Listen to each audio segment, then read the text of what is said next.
Achieving diversity and inclusion is such a hot topic for organisations at the moment, and that stems from everything from hiring practices through to promotion, but also how you do business on a daily basis. And a key bit for all of us, unfortunately, is meetings. So in this video, I'm going to have a chat through how you can set up and run a truly inclusive meeting, and may be really useful to you if you're either starting out in your career and are like running meetings for the first time, or you just want to give yourself a bit of a sense check to make sure you're like following the top tips.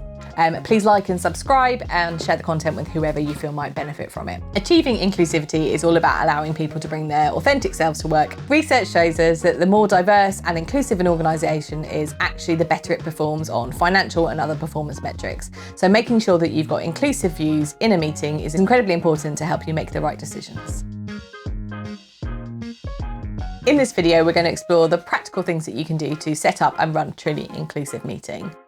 And one of the first things to do is, if you're in charge of a meeting, is think of yourself more as an orchestra conductor than a train driver. A train driver is just trying to get from A to B as quickly as possible. However, an orchestra conductor is thinking about like bringing in different tempos, making sure everything balances and making sure that there's like harmony. If you haven't seen the Pixar film Purl, this perfectly demonstrates the benefits of inclusive meetings and general culture. I'll leave a link in the description below, but it's definitely worth a watch. I've been in meetings where people have felt shut out or unable to contribute. Several years ago, at a client, I was actually asked to physically not sit at the table, but instead take a seat around the room, just like you see in the films.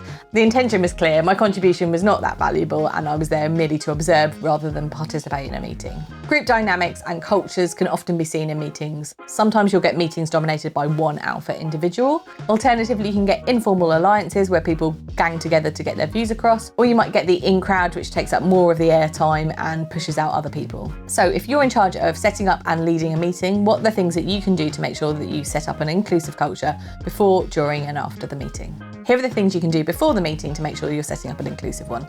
The first thing to do is consider the actual time the meeting's at. Sometimes you might be unknowingly excluding people who've got childcare or other caring responsibilities, particularly if your meeting's at the beginning or the end of a day. Recently, a partner at a Big Four firm resigned. One of the reasons cited was around her early morning meetings, the fact that they were a power flex and were unnecessary for her team to do a good job. The next thing you can do is set the tone of inclusivity when you're sending out comms around the meeting. So if you're going to send out an email or an agenda, make sure you state in there that you want people's views to be heard and how best they can do that.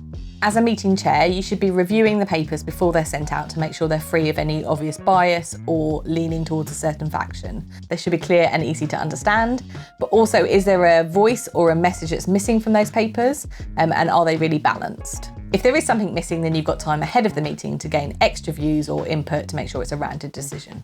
Have a look at the list of people who are attending the meeting and see if there's any bias, or if there's any one type of person that's been invited, or if there's anyone missing from the meeting whose views would be valid.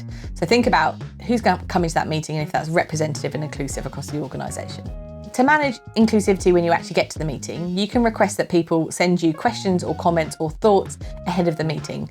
This allows you to understand what the feel of the room may be, but also to bring people into conversations to make their points when it's relevant. There's also a lot of power in a pre-meet before a big meeting. So as a meeting chair, you can have pre-meets with anybody who's going to be at that meeting. And that's helpful to brief them about what you want them to cover, how you want them to cover it. This allows the individual that you want to bring in on the meeting to prepare, and they don't feel put on the spot when you call on them. Sometimes you might have items on an agenda which there are no papers for, and that's actually quite tricky to deal with. A Harvard article identified that actually men feel much more comfortable speaking up on topics where there aren't no papers compared to women. So if you've got lots of topics where there are no papers, you might be naturally excluding the views of women or making them less comfortable about contributing during the meeting. So have a look at the agenda. If there's lots of items which are going to need discussion but there are no papers for, think about if that's the best way to tackle it. Moving on then to actually how you run the meeting on the day. As a meeting chair, welcome everyone into the meeting, but also make sure that everyone's accommodated physically around the table. If the logistics don't work, then perhaps think about doing it in a different way, either by making everyone stand or moving to a different room or location. At the beginning of the meeting, make sure there are introductions and welcome new people into the meeting. As meeting chair, establish your customs and expectations around how discussion will be managed, but also how people can signal to you that they want to be brought in on a topic. If you're in a virtual meeting, the virtual hand raising and chat functions are really useful, but if you're actually running the meeting, they can be difficult to keep an eye on that and everything else you've got going on. So if you're in a virtual meeting, it may be worth delegating to someone else to help them monitor those elements and to be able to let you know when there's someone who wants to speak on a topic. Trying to do it all yourself might be setting yourself up to fail. Watch out for people who dominate or speak over other people. If that happens, circle back to the person who was originally speaking to make sure that they've got their point across and have said everything that they want to. And finally, watch out for those people who perhaps aren't contributing or aren't giving their opinion, and specifically look to bring them in on topics where you think they might have a valid point. They may not feel comfortable, but you as the meeting chair opens the opportunity for them to do so. After the meeting, there's a few follow-up actions you can take as chair to make sure that future meetings work really well. After the meeting, you can email participants to find out how the meeting went from their perspective and any future improvements you can make either to your style or how meetings run to make it more productive. The other thing you should do is follow up on any unhelpful behaviours you saw during the meeting. It may be someone who speaks for the sake of speaking, someone who's overly aggressive, or actually someone who doesn't contribute at all. By having a conversation with them and perhaps pointing out how this is unproductive or unhelpful in the group setting may help improve their performance, but also others around them. Like planning a party, running an effective meeting requires effort and thought before, during and after. But if you do it well, it'll make sure that everyone has a positive experience and you go away with a good outcome. The other thing you can do to improve future meetings is look out for unhelpful body language or cues such as people checking their phone or doing their emails during the meeting. Again, that's something you could follow up with them after the meeting and say that's unhelpful and allows you to set expectations of what you want to see from future behaviour.